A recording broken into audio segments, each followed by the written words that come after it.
हरिः ओम् श्री गुरुभ्यो नमः हरिः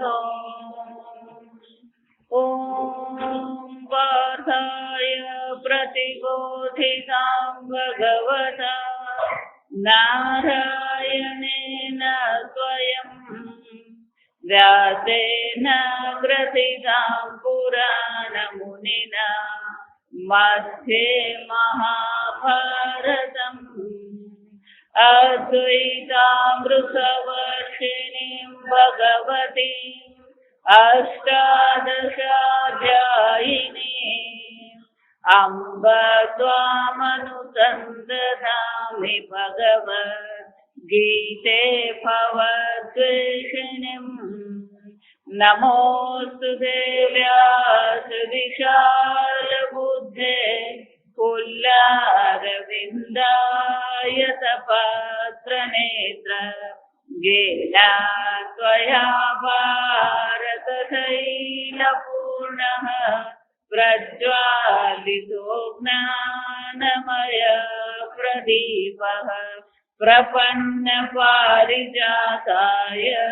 स्तोत्रवेत्रैकपाणये ज्ञानमुद्राय कृष्णाय गीतामृतदुहे नमः।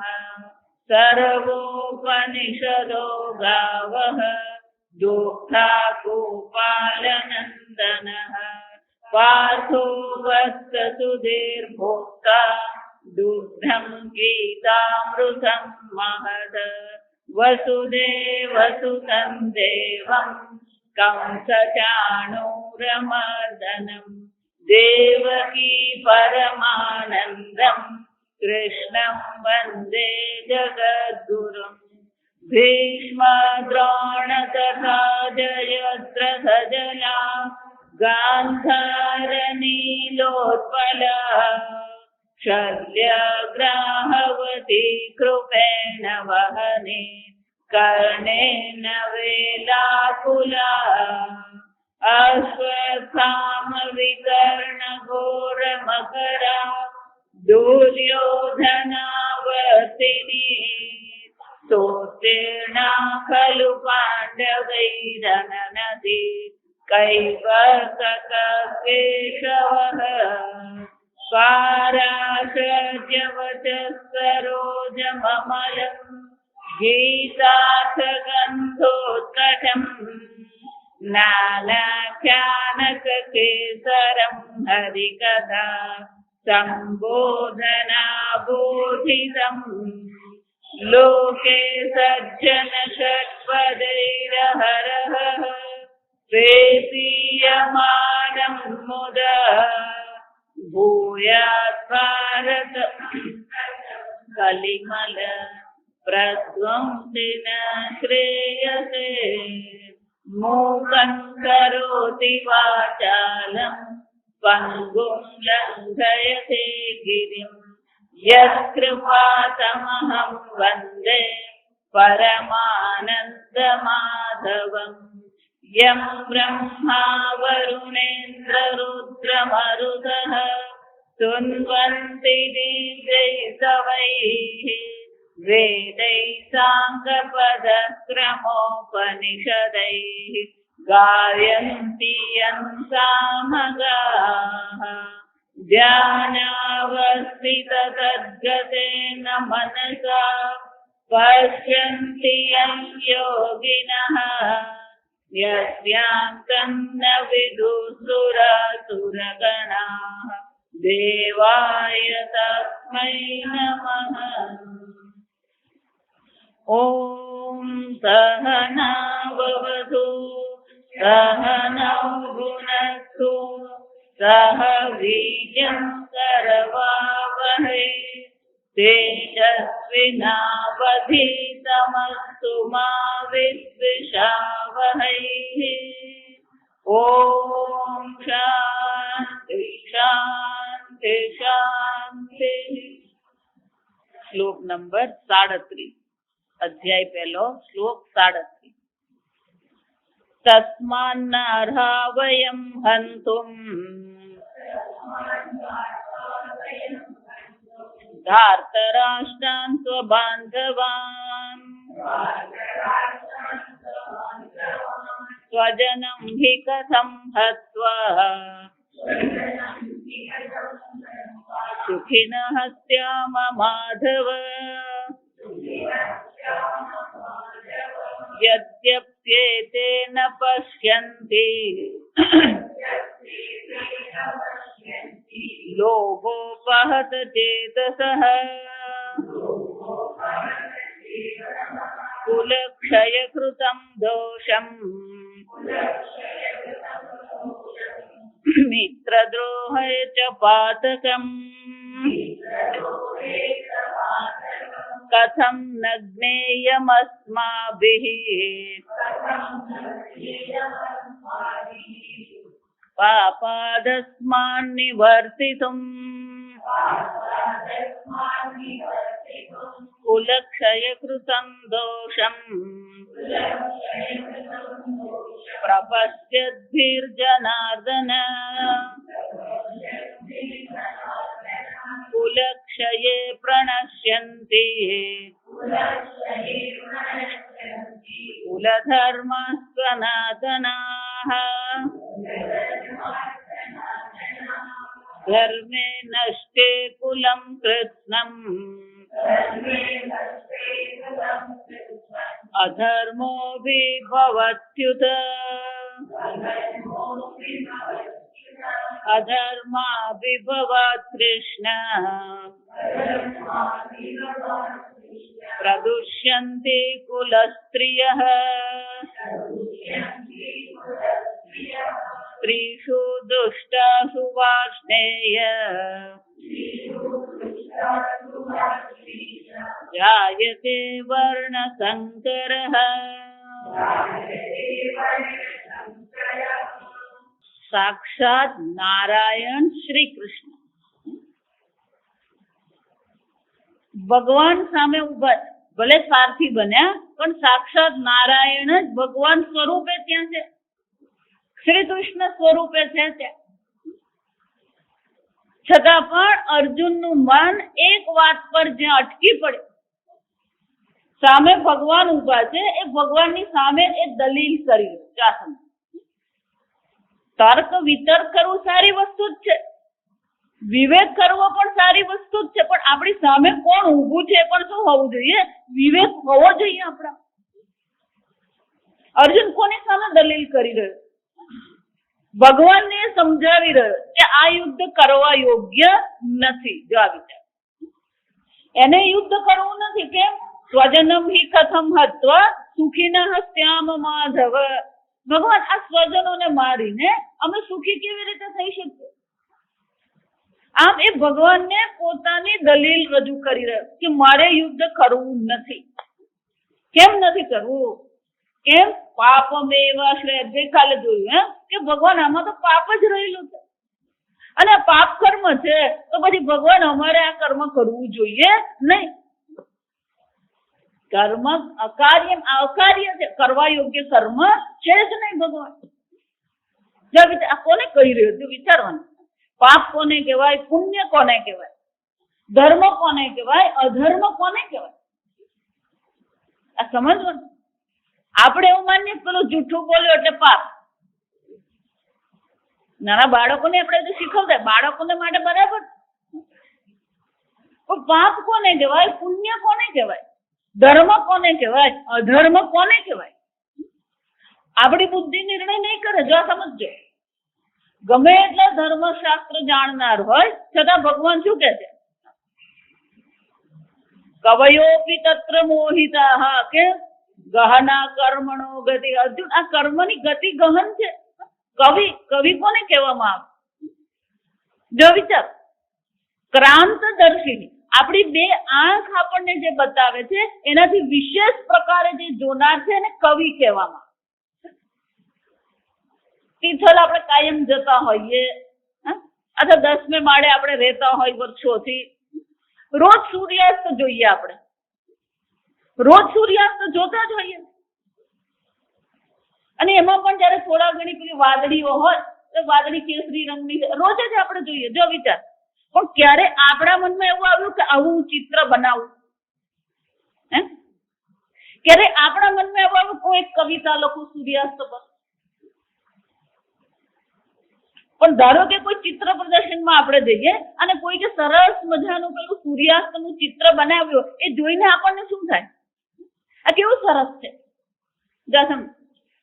કવિતા એટલે લખે તેને જ કવિ કહેવાય એમ નહીં માનવાનું. જે આપણે જોઈ શકતા એ સૌંદર્ય ચિત્રમાં એને રજૂ કર્યું, અને એ ચિત્રમાં જેને સૌંદર્ય રજૂ કર્યું એ જોઈને આપણા મનમાં પણ શું આવે? આનંદ થાય. જો વિચારો કેવું સરસ ચિત્ર છે.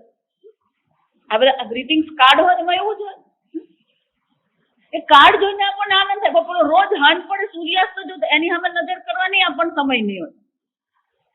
વિચાર, ક્રાંતદર્શી કવિ કોને કહેવાય? ક્રાંતદર્શી. તો ભગવાન શું કે આવા ક્રાંતદર્શી જે છે ઋષિ મુનિઓ છે, એ પણ કર્મ બાબતમાં તો કેવા છે? આગળ ચોથા અધ્યાયમાં ભગવાન આપણને કહે છે કવયો કે તત્ર મોહિતા. આ વિષયમાં તો કવિઓ પણ કેવા છે? મોહિત થયેલા. મોહિત થયેલો અર્થ શું થયો? ગઈ વખતે આપણે જોયું, જે છે એ ન જોવું અને જે નથી એ જોવું, એને શું કહેવાય? મોહ કહેવાય. જો વિચાર, તો ધર્મ કોને કહેવાય? અધર્મ કોને કહેવાય? મોહ અનેક પ્રકારના હોય, આ સમજો. એક જ પ્રકારનો મોહ નથી. કર્મની દ્રષ્ટિએ મોહ છે, સંબંધની દ્રષ્ટિએ મોહ છે, ધર્મની દ્રષ્ટિએ મોહ છે, ભોગની દ્રષ્ટિએ મોહ. મોહ પણ શું છે? અનેક પ્રકારના. આ કર્મ બાબતે પણ અર્જુન લોકો મોહિત થયા છે. કેમ? કે કોને ધર્મ કેવો, કોને અધર્મ કેવો? વિચારી, સત્યમ વદ છે, શાસ્ત્ર જ કે છે સત્યમ વદ, પણ સત્યમ વદે પછી તત્કાળ ભગવાને શું કીધું ત્યાં ઉપનિષદમાં? ધર્મમ ચર. સત્ય હોવું જોઈએ, પણ એ સત્ય ધર્મની વિરુદ્ધ નહીં હોવું જોઈએ. એનો અર્થ શું થાય? અનુદ્વેગ કરમ વાક્યમ. તમારું વાક્ય સત્ય હોય પણ અન્યને દુઃખ પહોંચાડનારું હોય, હિંસા કરનારું હોય, તો પછી એ ધર્મ રહેતો નથી, એ અધર્મ થઈ જાય. જો વિચાર, સત્યમ વદ પ્રિયમ વદ, સત્યમ અપી અપ્રિયમ મા વદ. સત્ય છે પણ અન્યને માટે અપ્રિય છે, તો ક્યારેય બોલવું જોઈએ. એટલું જ નહીં, પ્રિયમ અપી અનૃતમ મા વદ. કોઈકને પ્રિય છે પણ અનૃતમ છે, એટલે શું થયું? અંદર પેલા મરી મસાલા નાખીએ ને આપણે, સમજો, કોઈ પણ ચર્ચા હોય, આપણે એવી અને મરી મસાલા નાખીને લોકોને વાત કરતા હોય ને,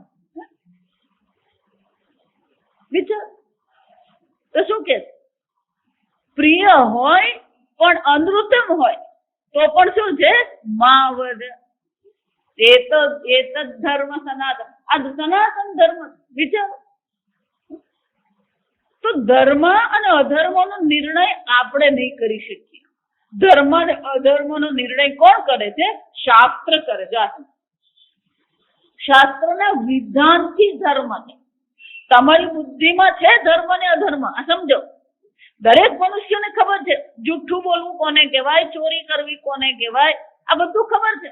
છતાં પણ ધર્મ અને અધર્મ તો ક્યાં છે? શાસ્ત્રના વિધાનમાં. ગઈ વખતે આપણે જોયું કે તસ્માત શાસ્ત્રમ તે પ્રમાણ. ધર્મ અને અધર્મ માટે પ્રમાણ કોણ છે? શાસ્ત્ર છે. અને શાસ્ત્રની રચના કરનાર કોણ છે? વેદસ્ય કર્તા. ભગવાન શું કે છે? આ વેદનો કર્તા હું છું. અને અર્જુન કોની સામે દલીલ કરી રહ્યો છે? વેદના કર્તા પરમાત્મા છે.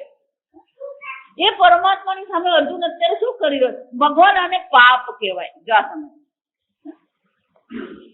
ભગવાને શાંતિથી સાંભળે. આ તો આ સાંભળવાનું. ઘણી વાર ગુરુજીને બોલવા કરતા સાંભળવાનું વધારે હોય. આ સમજ. પેલો એક વાર બોલવાનું ચાલુ કરે તો પેલો બોલતો જ રહે.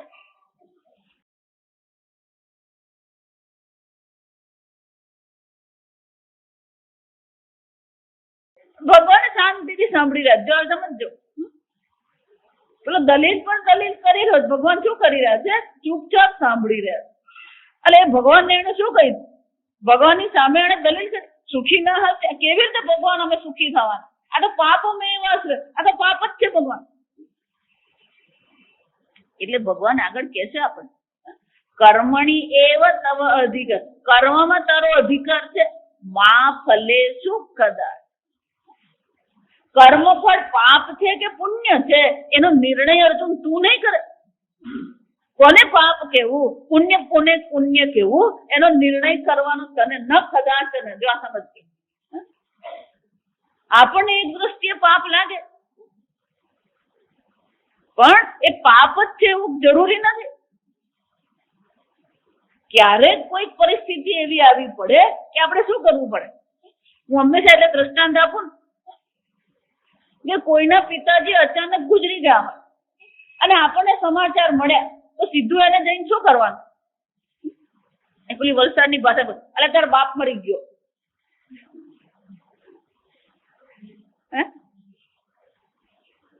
એવું કહીશું આપણે? સત્યમ વધે નહીં. જો આ સમજો, એની સાથે બેસીએ, વાતો કરીએ, પાણી પીવડાવીએ, બધી વાતો કરીએ, શાંતિથી કે શું છે આજકાલ કે સમાચાર, પપ્પા મમ્મી મજામાં જ છો, ધીમે રહીને પછી વાત કરી આપે.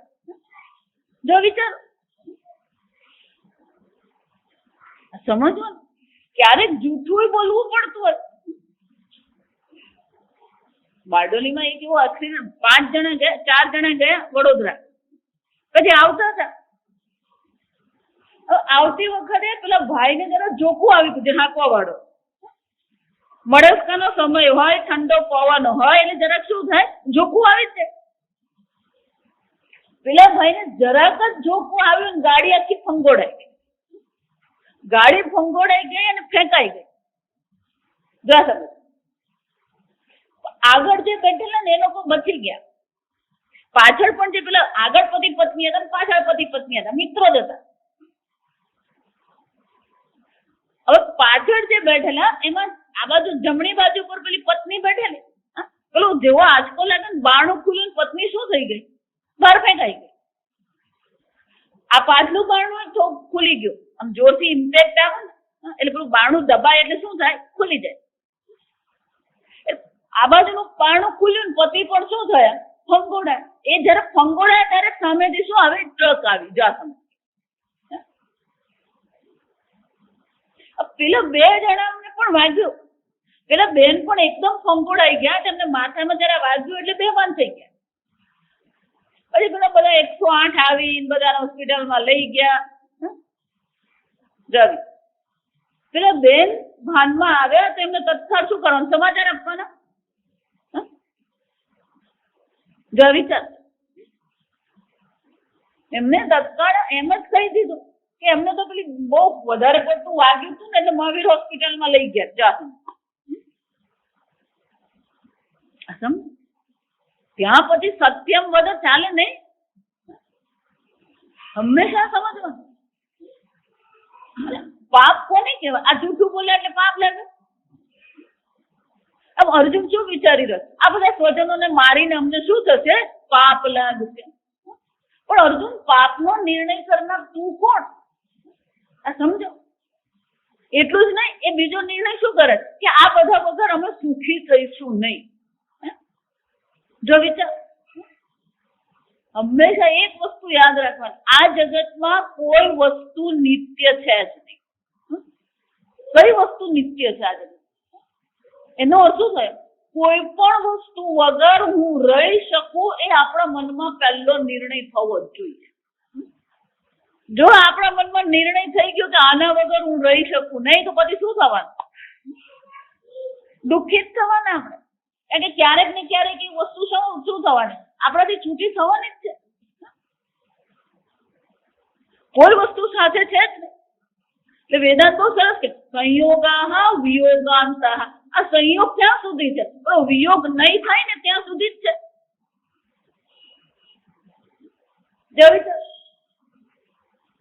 સંયોગ છે પણ એ સંયોગ ક્યાં સુધી છે? 2 લાકડા ભેગા થયા પણ આ સંસાર પ્રવાહમાં 2 લાકડા ક્યારે છૂટા પડે આપણને ખબર નથી.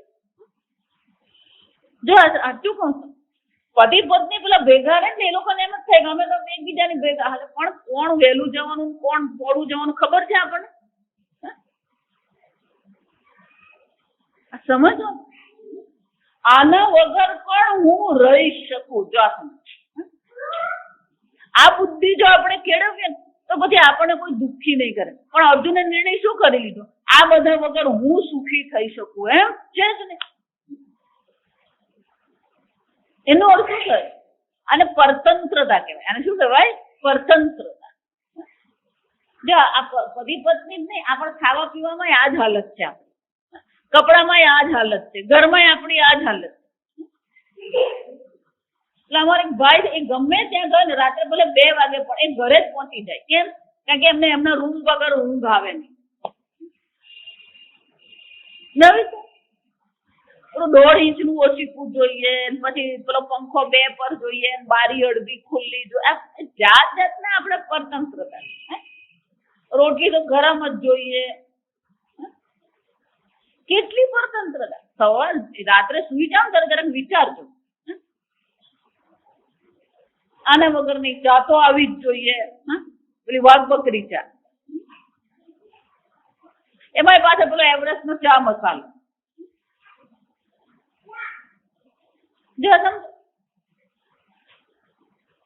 કેટલી બધી વસ્તુઓમાં આપણે શું કરીએ છીએ? પરતંત્રતા રાખીએ છીએ. આવું જ હોવું જોઈએ, દાળ આવી જ જોઈએ, શાક આવું જ જોઈએ, રોટલી આવી જ જોઈએ, દાળ ઢોકળી આવી જ જોઈએ. સતત આપણી બુદ્ધિને આપણે શું કરીએ? બાંધેલી રાખીએ. એમ અર્જુનની બુદ્ધિ બંધાઈ ગઈ. કોની સાથે? સ્વજન સાથે બંધાઈ ગઈ. ભગવાન આના બધા વગર અમે સુખી થઈ શકીએ જ નહીં. એટલું જ નહીં, યદ્યપિ એતે ન પશ્યંતિ એતે. આ કૌરવોને એ લોકો ભગવાન જોતા નથી. ન પશ્યંતિ એટલે શું છે? એ લોકો આ બધી વસ્તુ જોતા નથી ભગવાન. એ લોકો આ સમજતા નથી. લોભો અપહત ચેતસઃ. કેમ? આ બધા કેવા છે? લોભ છે એ લોકોને. રાજ્યનો લોભ છે, ધનનો લોભ છે, ભોગનો લોભ છે ભગવાન એ લોકો. અને લોભથી એ લોકોની બુદ્ધિ કેવી છે? હણાઈ ગયેલી છે. અને એટલે ભગવાન એ લોકો આ પાપ પુણ્ય જોઈ શકતા નથી. એ લોકો શું કરી રહ્યા છે એ લોકો સમજી શકતા નથી. કારણ કે એ લોકોની બુદ્ધિ શું થઈ ગઈ છે? લોભથી અપહૃત થઈ ગઈ છે. પણ ભગવાન એટલું જ નહીં, એ લોકો શું જોઈ શકતા નથી કે આને કારણે કુલક્ષય કૃતમ દોષમ, આ આખા કુળનો ભગવાન નાશ થઈ જશે. મિત્રદ્રોહે છે, એ લોકોએ અનેક પ્રકારના વિશ્વાસઘાત કર્યા છે, મિત્રદ્રોહ કર્યો છે. આ બધું એ લોકો જોઈ શકતા નથી. કેમ? કારણ કે લોભથી હણાઈ ગયા છે એ લોકો. આપણી બુદ્ધિ 2 રીતે જ હણાય, ક્યાં તો કામથી હણાય ને ક્યાંથી લોભથી હણાય. ખરેખર કામ જ છે, લોભે નહીં કહેવાય. આ સમજ. એક જ વસ્તુ છે જે આપણી બુદ્ધિને હણી જાય છે, આપણી બુદ્ધિનું અપહરણ કરે ને. શું છે? આ કામ છે, ઈચ્છા. કામ એટલે ઈચ્છા. એ જ ઈચ્છા કેવી છે? જ્યારે ઈચ્છામાં વિઘ્ન આવે તો એ જ ઈચ્છા ક્રોધ બની જાય. ઈચ્છાની પૂર્તિ થાય તો ફરી ફરી એને ભોગવવા માટે શું થાય? ઈચ્છા થાય, લોભ થાય. આમ ઈચ્છા જ છે. એ જ ઈચ્છા શું થાય છે? ક્યાં તો ક્રોધમાં અથવા ક્યાં તો લોભમાં. એક વાર પેલું ડુંગળીનું ઉબાડ્યું ખાધું ને ભાવી ગયું એટલે પછી શું થાય?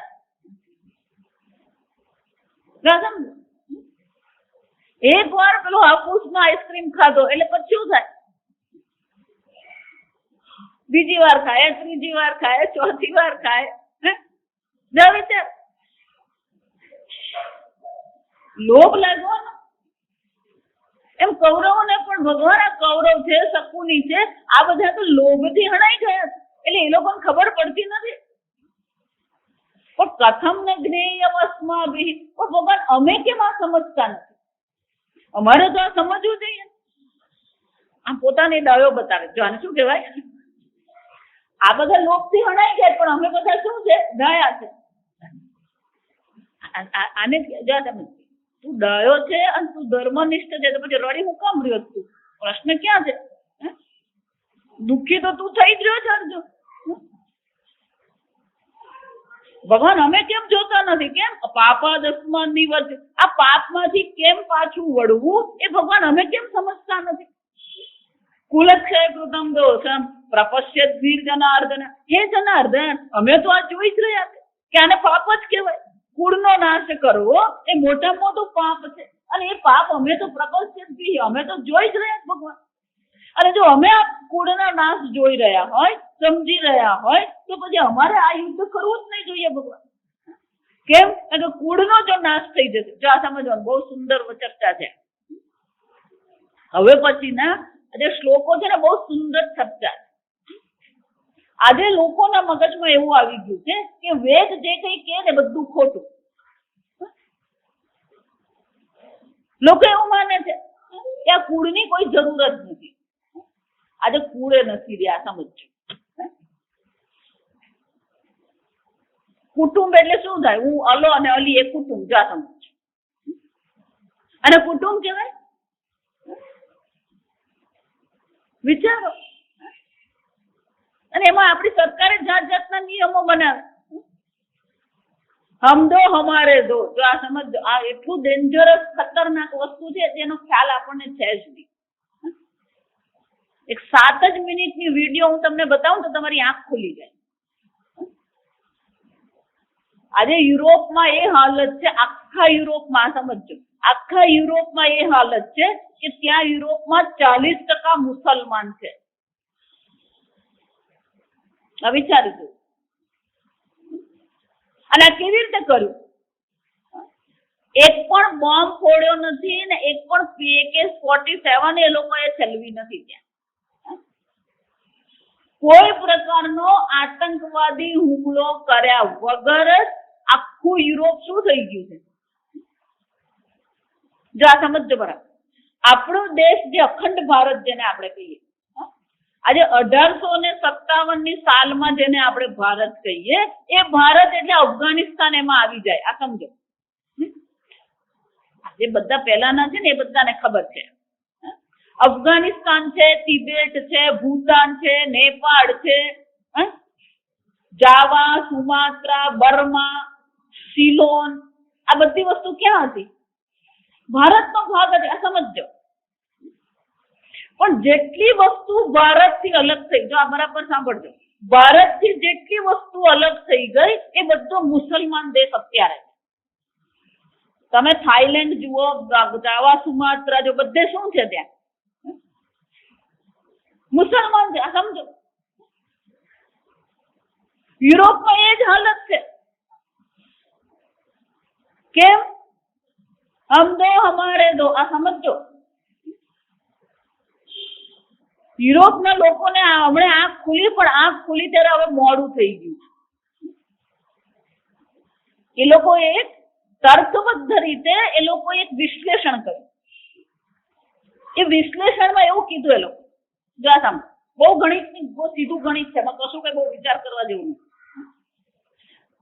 પતિ પત્ની 2 છે, એમને 2 બાળકો થાય. જા બરાબર સામે. પણ બધાના લગ્ન થશે પાક્કું છે? મારા જેવા હોય ને પછી. અને બધાને 2 થાય એ પણ પાક્કું છે? અને બધાને બાળકો થાય એ પાક્કું છે? બરાબર. એનો અર્થ શું થયો? 1 લાખ જો મનુષ્ય છે, પતિ પત્ની કરીને 1 લાખ છે, બરાબર? એટલે 2 થયા ને પતિ પત્ની. એ લોકોને જો 2 થાય તો 1 લાખ થાય. પછીની પેઢી કેટલી થવાની? પતિ પત્ની 1 લાખ થયા તો પછી એ લોકોને 2 હોય તો પછીની પેઢીમાં કેટલા આવે? 1 જ લાખ થવાના ને. પણ બધાને થશે 2, બધાને બાળકો થશે, બધા લગ્ન કરશે, એનો અર્થ શું થાય? 1 લાખ વસ્તી રહેશે. 2 હશે તો વસ્તી એટલી ને એટલી રહેશે? નહીં રહે. જો આ સમજો. એનો અર્થ શું થયો? 1 લાખ જે છે પછીની પેઢીમાં એ 80,000 થઈ જાય. વિચારી દો. પણ હવે સૂત્ર શું આવી ગયું? હમ તો હમારે દો. હમ દો હમારા એક. એનો અર્થ શું થયો? અમે 2 ને અમારું 1, એમ જો તમે કહો. હમ દો હમારા એક કહીએ તો 1 લાખ જો પતિ પત્ની છે તો 1 હશે તો પછીની પેઢી કેટલી હશે?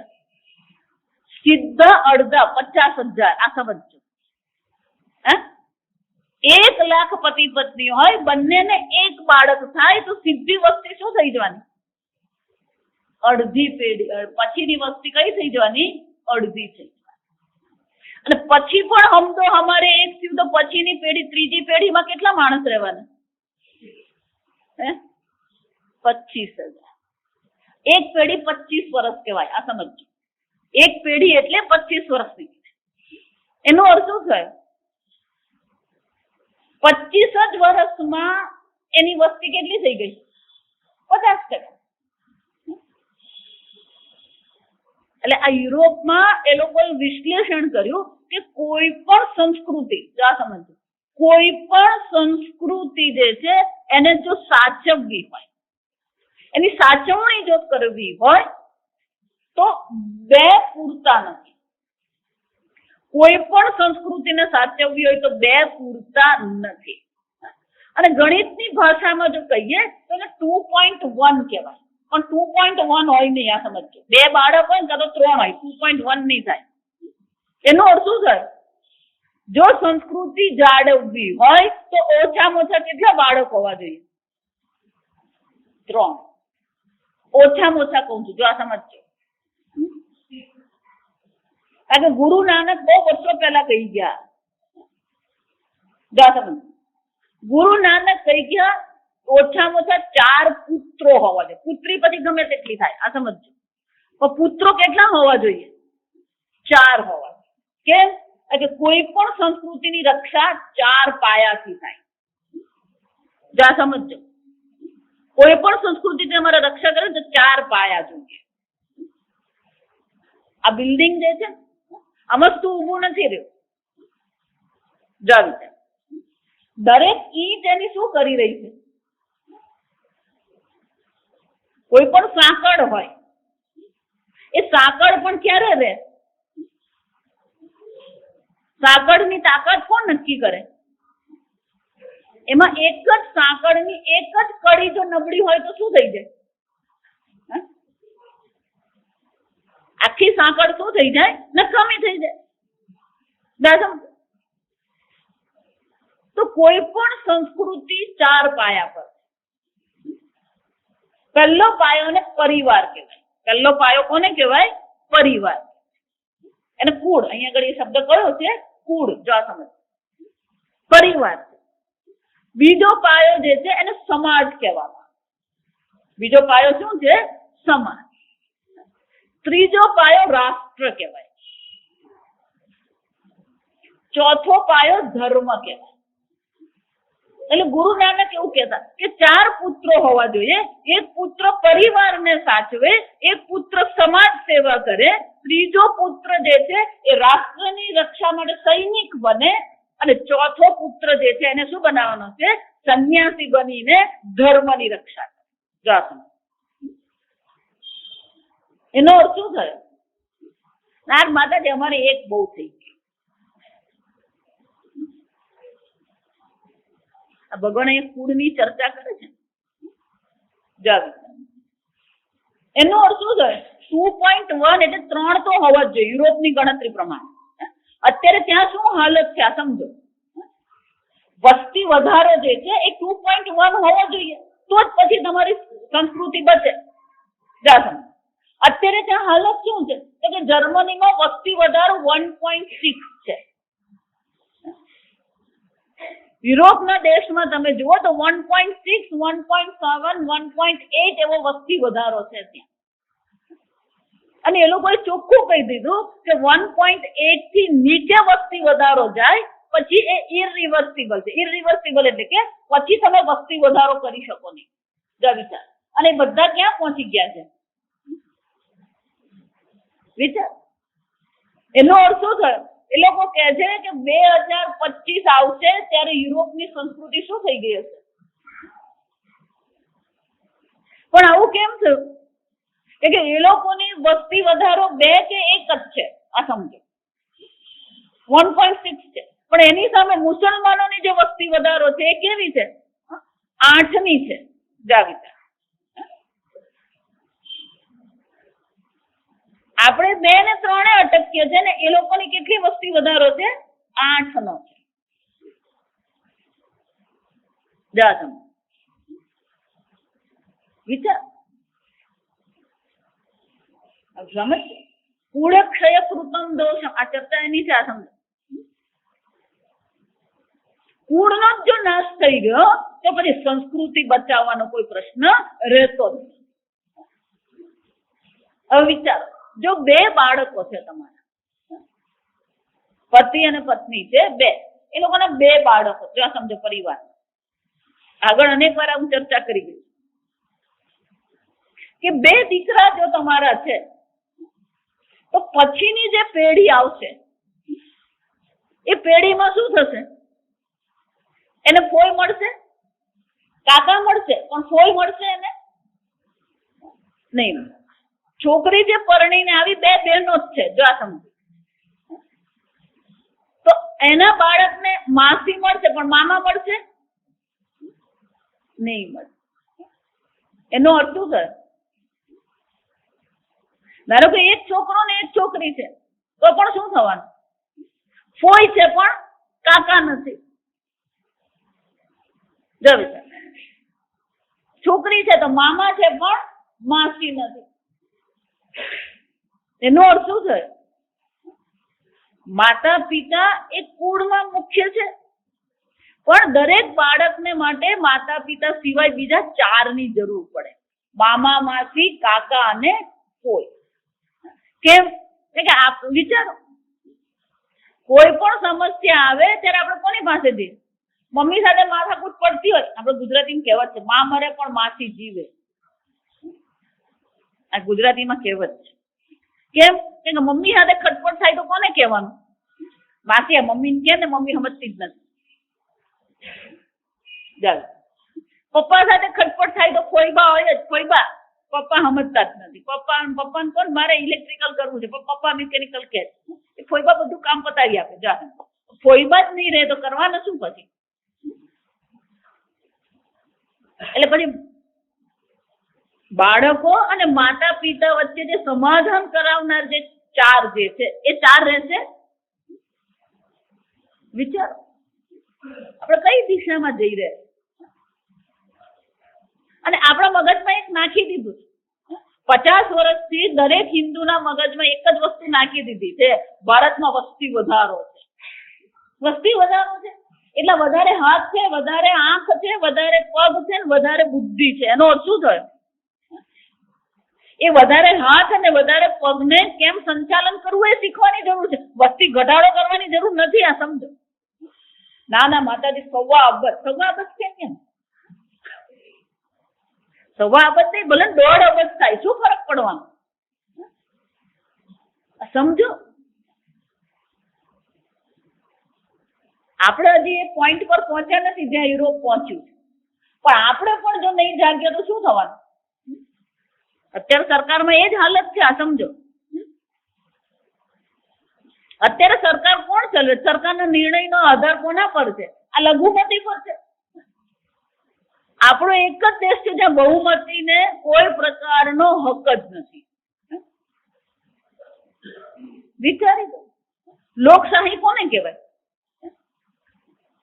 લોકશાહી કોને કહેવાય? બહુમતીથી ચાલે. તો હિન્દુ જો બહુમતી છે તો પછી આ રાષ્ટ્ર શું હોવો જોઈએ? પણ આપણે હિન્દુમાં એકતા નથી, સંગઠન નથી. આ સમજ, આપણે જો સંગઠિત થઈએ તો આને રાષ્ટ્ર, હિન્દુ રાષ્ટ્ર કહી શકીએ. આ સમજ, ભગવાન એ ત્યારે કહી ગયા. એ જ વસ્તુ અહીંયા પણ છે કે કુળનો નાશ થઈ રહ્યો છે. વિચારો, કુલક્ષય કૃતમ દોષ, આ મોટો દોષ છે. કુળનો જ જો નાશ થઈ ગયો તો કુળ જ નહીં રહેશે તો સમાજ રહેશે. સમાજ નહીં હશે તો રાષ્ટ્ર છે, અને રાષ્ટ્ર નથી તો પછી ધર્મ ટકી શકશે? કોણ ધર્મની રક્ષા કરશે? અને ધર્મ નથી તો મનુષ્ય છે. એક ધર્મ વિશેષ ધર્મેણ હીન પશુભિ સમાન. જો ધર્મ જ નથી તો મનુષ્ય કેવો બની જવાનો? પશુ સમાન છે. આજે પરદેશના હાલત તમે જુઓ, ત્યાં કોઈ પ્રકારના ધર્મ ને અધર્મ છે જ નહીં. આપણે બુધવારની પૂર્તિમાં આવ્યું કે પેલા આપણે ભલે મને સ્વિટ્ઝરલેન્ડ બહુ મોટો દેશ છે, પણ સ્વિટ્ઝરલેન્ડમાં સામાજિક જે અત્યારે પરિસ્થિતિ છે ત્યાં ધર્મ જેવી વસ્તુ જ નથી. ત્યાં ઈશ્વર જેવી કોઈ વસ્તુ નથી. મંદિર મસ્જિદ ત્યાં નથી. ભોગ પ્રધાનતા. એટલે અર્જુન ભગવાનને કહી રહ્યો છે કે ભગવાન જો કુળ જ નહીં રહેશે અને કુળનો જો ક્ષય થઈ ગયો તો પછી ધર્મની રક્ષા કરનાર કોઈ રહેવાનું જ નથી. આમ છેવટે સમાજનો પાયો પણ કુળ છે, પરિવાર છે.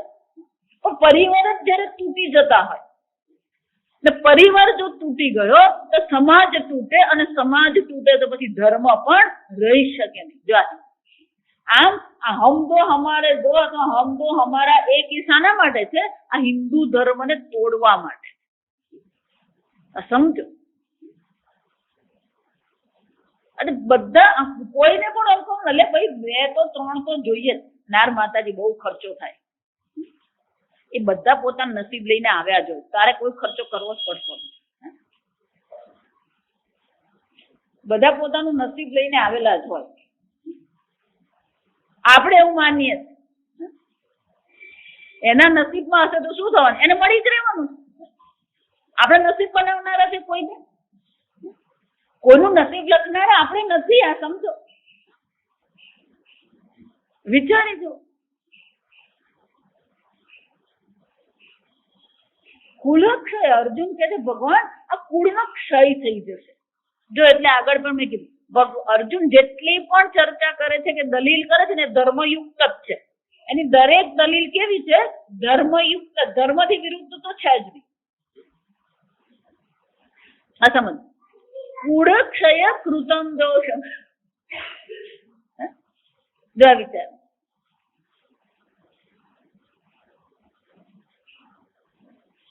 અને ભગવાન કુળ જ નહીં રહેશે તો શું થશે? અને ભગવાન એ કુળનો ક્ષય થઈ જશે. એ દોષ અમે તો જોઈ રહ્યા છે. અને જો અમે જોઈ રહ્યા છે તો ભગવાન આ યુદ્ધ અમારે કરવું જોઈએ નહીં. કે કેમ? કુલક્ષયે પ્રણશ્યંતિ કુલ ધર્માઃ સનાતનાઃ. ભગવાન કુળ નહીં રહેશે તો કુળ ધર્મ પણ નહીં રહે. આજે એક એવી હાલત થઈ, કોઈ પણ જુવાન વ્યક્તિ હોય અને ધર્મ શું છે, ભગવાન શું છે, પૂજા શું છે, કોઈને જાણવામાં રસ જ નથી. પેલું ટીવી જોવાનું, પિક્ચર જોવાનું. અને પિક્ચરમાં શું બતાવે? મારફાડ સિવાય તો શું બતાવે? જો વિચાર. આ કાર્ટૂન જુઓ ને, બાળકો કાર્ટૂન જુએ. એ કાર્ટૂન થી આપણી બુદ્ધિ બગડતી જ હોય છે. સમજો. પહેલી વસ્તુ એ ખૂબ ગતિશીલ છે. આ કાર્ટૂન જે લોકો બતાવે ને ગતિશીલ છે. ધડ ધડ આમ પેલો આમ નીકળ્યો, પેલો આમ મારી નાખ્યો, પેલો આમ ભાગી ગયો. એટલે એ લોકોની બુદ્ધિમાં ચંચળતા આવી જાય. બીજું એમાં હિંસા છે. તમે કોઈ પણ જુઓ બધામાં શું બતાવે છે?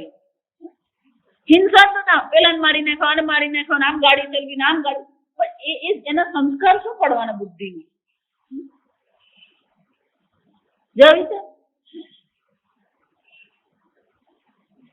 અને બુદ્ધિમાં જો આવા સંસ્કાર પડશે તો પછી એ ધર્મયુક્ત હશે. વિડીયો ગેમમાં પણ એ જ હાલત છે.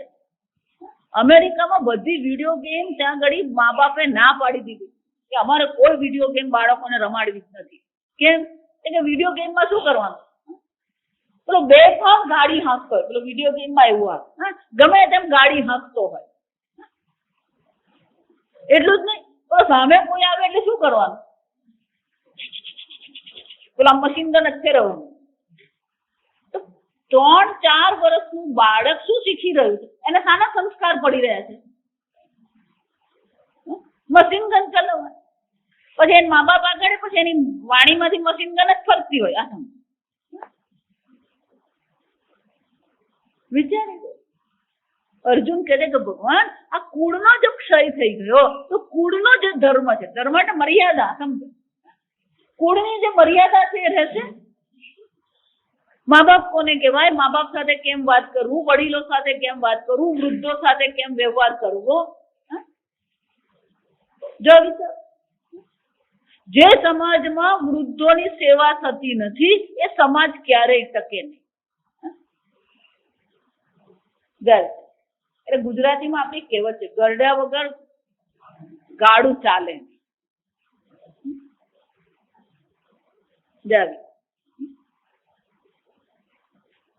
એના માટે એક વાર્તા છે, બહુ મજાની વાર્તા છે, પહેલાના જમાનાની વાત. એક ગામમાં લગ્ન નીકળ્યા જાથામાં. પેલા બધા જુવાનિયાઓ જે બધા હતા, એટલે જુવાનિયા પેલા બાજુના ગામમાં પેલું લગ્ન માટે જવાનું હોય. પેલા તો કેવું હતું, 2 દિવસ આગળ પેલી જાન પહોંચી જાય, પછી ત્યાં રહે ને પછી પાછું બધા ભેગા રહે ને પછી લગ્ન થાય ને પછી પાછા બીજા 2 દિવસ રહે ને પછી પાછા આવે. પેલા જુવાનિયા જે બધા ઘરમાં ઘણા જુવાનિયા હતા ને ગામમાં ઘણા જુવાનિયા, એટલે બધા જુવાનિયાએ નક્કી કર્યું કે આપણે કોઈ ઘરડાને લઈ જ નથી જવું, આપણે જાનમાં શું છે એટલા જુવાનિયા વચ્ચે. એટલે જે પરિવારમાં લગ્ન હતા ને એમાં એક દાદા હતા. દાદા બહુ શાંત સ્વભાવના. એટલે પેલા બધાએ કીધું કે દાદા અમે તો એકલા જ જઈને જાન લઈ જઈશું ને અમે તો પરણીને આવી જઈશું. એટલે દાદાએ જરાક શાંતિથી સમજાવવાનું, અલ્યા ભાઈ આમ એકલું નહીં જવાય, આમ ગરડાને લઈ જવું. ના રે દાદા અમે એકલા. સારું ભલે જાઓ, જા તમે. પણ દાદાને ખબર કે આ કાંક ને કાંક ગોટાળો મારશે. એટલે દાદાએ શું કર્યું કે બધા જયારે બધી જાન તૈયાર થઈ જાય એને બધું, ત્યારે જાન જાય ને એટલે પછી બધું વાસણ હોય લઈ જાય, કારણ કે રસ્તામાં ઉભા રહી ખાવાનું હોય બધું જ કરવાનું. આપણી જેમ પેલા હોટલ હતી નહીં આ સમજો. એટલે એ લોકો પેલું પીપ હતું ને તે પીપમાં દાદા બેસી ગયા જાથામાં. પેલા લોકો પીપ ચડાવી દીધું ગાલી. કોઈને ખબર નહીં દાદા પીપમાં બેઠા. પહોંચ્યા જે ગામમાં જવાની જાન એ બધા ગામ વાળાને ખબર પડી ગઈ કે એકલા જુવાનિયા જ આવી રહ્યા જાથામાં. એટલે પેલા વડીલોએ નક્કી કર્યું કે આ બધાને ફસાવી હવે. એટલે જ્યાં પેલી જાન આવી, જાનનું આગતા સ્વાગતા કરી, બધું જ કર્યું. પેલો લગ્નનો દિવસ આવે એટલે સવારના પોરમાં પેલા દીકરી જે હતી ને એ દીકરીના પિતાજી ગયા અને કે અમે તો દીકરીનો હાથ ત્યારે જ આપીશું જ્યારે અમારા ગામનું તળાવ તમે દૂધથી ભરી આપો. પેલા વિચાર કરે કે કરવું શું, આ દૂધથી તળાવને ભરવું કેમ? બધા વિચાર કરે કે હવે આને દૂધથી ભરવું કે દૂધ લાવવું કાજે. બધા વિચાર શાનો કરે તો દૂધ લાવવું કાજે આટલું બધું. એટલે પેલો કોઈ કે કામ કરો, હું કે જાઉં ગામ અને પછી ત્યાંથી જેટલું દૂધ હોય ને બધું લઈ આવું. પેલો બીજો કે મારા મામાને ગામ હું જાઉં ત્યાંથી બધું દૂધ લઈ આવું જાથામાં. એટલે બધાએ વિચાર ક્યાં શરૂ કર્યો, દૂધ ક્યાંથી લાવું.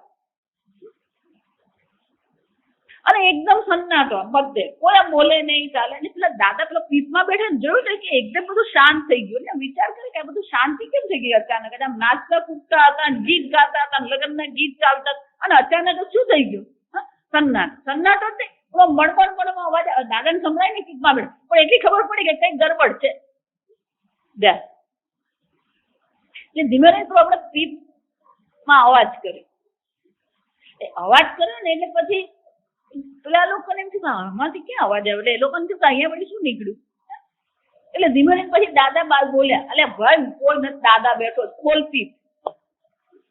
એટલે પેલા પીપ, દાદા હારું થયું તમે આવી ગયા. કે કેમ શું થયું? અલ્યા એ કેમ તમે બધા શાંત થઈ ગયા, થયું શું? અલ્યા કે દાદા એવું કીધું કે આ તળાવને દૂધ ભરી આપો ને તો જ અમે તો છોકરી આપીએ. કરવું શું દાદા? મૂર્ખા, એક નંબરનો મૂર્ખ છે. કેમ કે એ લોકોને એટલું સારું કહીને કહી આવ કે પેલા તળાવ ખાલી કરી આપો.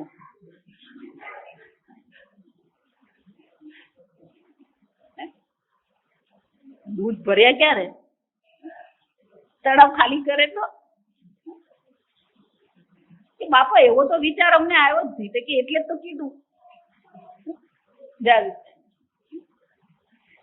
પછી તો જ્યાં કીધું ને એટલે આ બધા ઉત્સાહમાં આવી ગયા. ઉત્સાહમાં આવીને પેલા એકને કેવડે જા જઈને કહી આવ તે બોલાવ્યા. એટલે પેલા આવ્યા તે કે એક કામ કરો, આજે ને આજે આ બધું પાણી ખાલી કરી નાખો, તળાવ ખાલી કરી આપો એટલે અમે દૂધ ભરી દે વિદ્યા. આ ગરડા વગર ગાડા ચાલે નહીં. આની સમાજની રક્ષા વૃદ્ધોથી થાય. કુળની રક્ષા ક્યારે થાય સમજતું તા? એટલે અર્જુન જે દલીલ કરે છે ને એ કે દલીલ ખોટી નથી. અને એટલે માટે શું કે કુલક્ષયે પ્રણશ્યંતી કુલધર્માઃ સનાતના.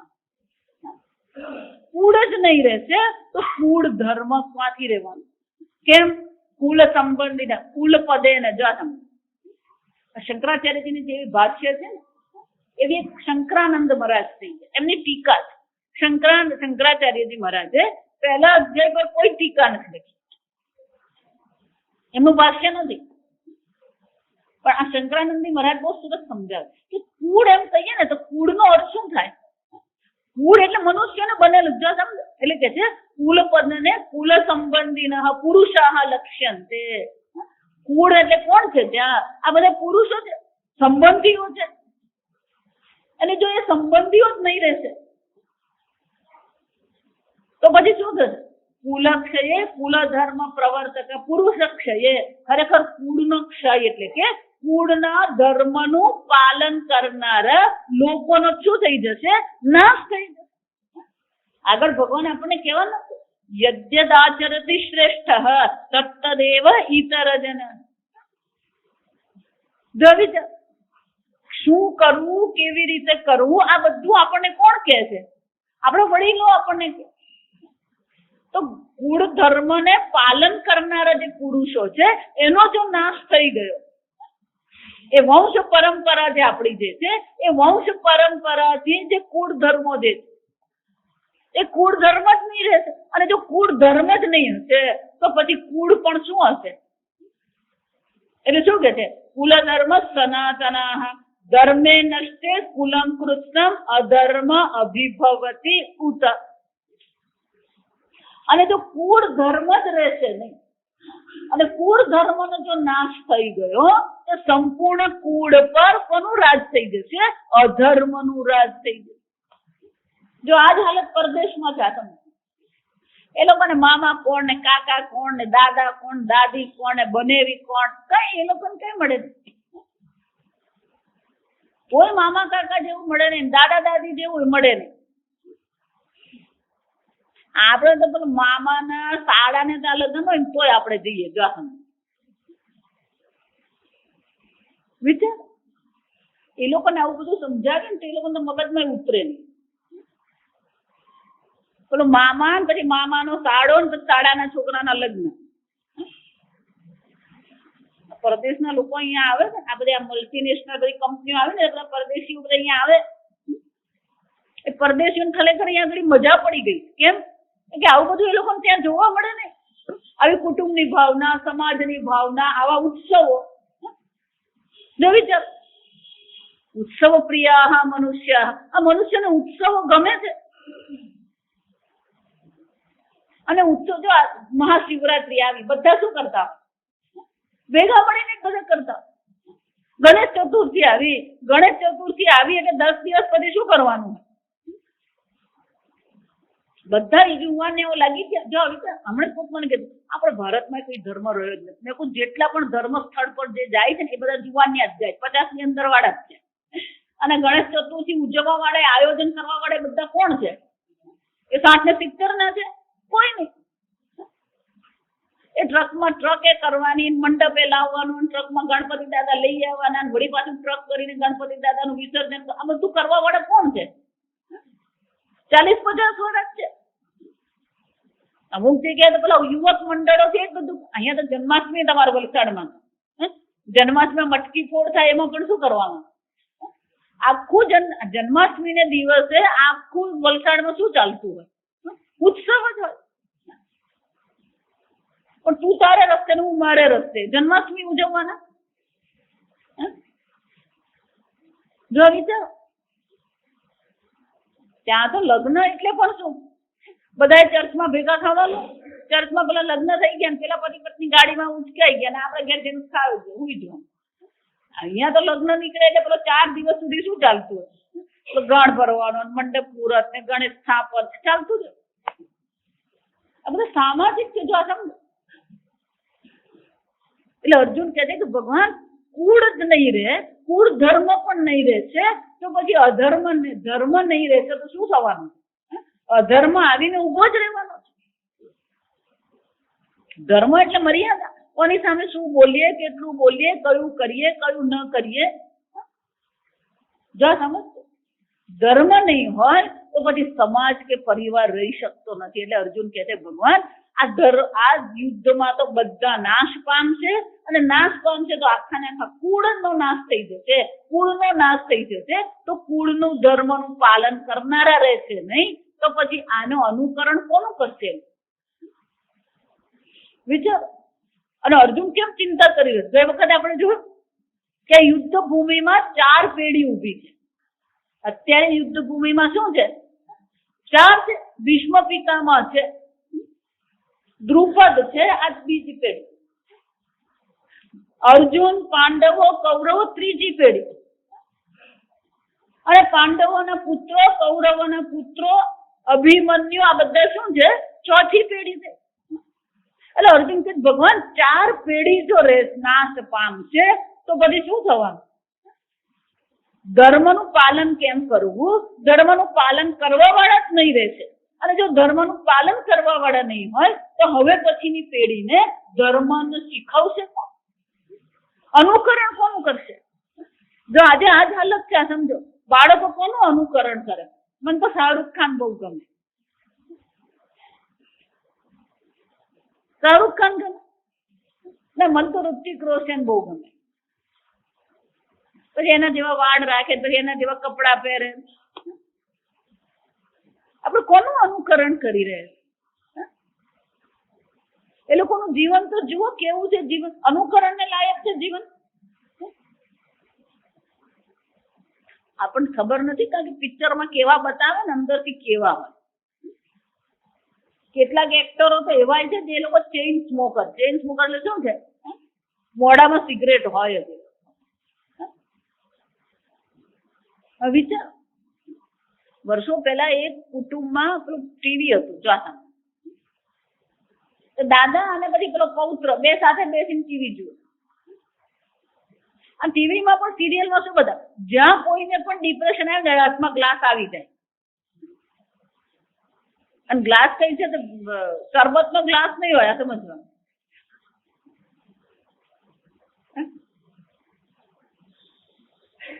એટલું નાનું બાળક બેઠું દાદા સાથે જોતું હતું.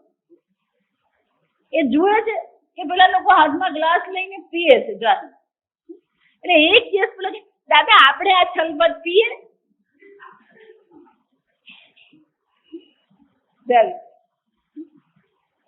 બીજે દિવસથી દાદાએ પેલું કેબલ કઢાવી જ નાખ્યું.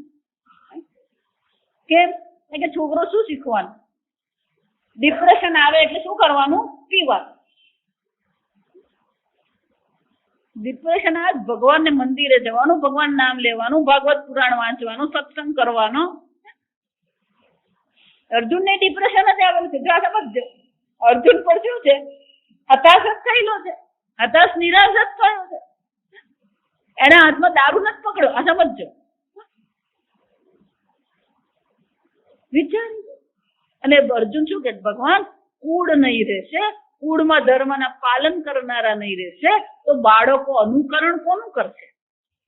ધર્મ નહીં રહેશે અને ધર્મ નહીં હશે તો અધર્મ આવીને અવશ્ય ઉભો રહેશે. અને એટલા માટે ભગવાન આ કોઈ પણ પ્રકારે યુદ્ધ કરવું યોગ્ય નથી. કારણ કે ધર્મ જ નહીં રહેશે અને જો ધર્મ નહીં હોય તો પછી મનુષ્ય જીવન પણ અશક્ય બની જાય. અને એટલા માટે ભગવાન આ યુદ્ધ કરવું યોગ્ય નથી. સમજો, એક શ્લોકમાં એક તર્ક આપે છે. સમજ, કુળનો ક્ષય કરવો પણ દોષ છે અને કુળનો ક્ષય થઈ ગયો તો ધર્મનો નાશ થઈ જશે.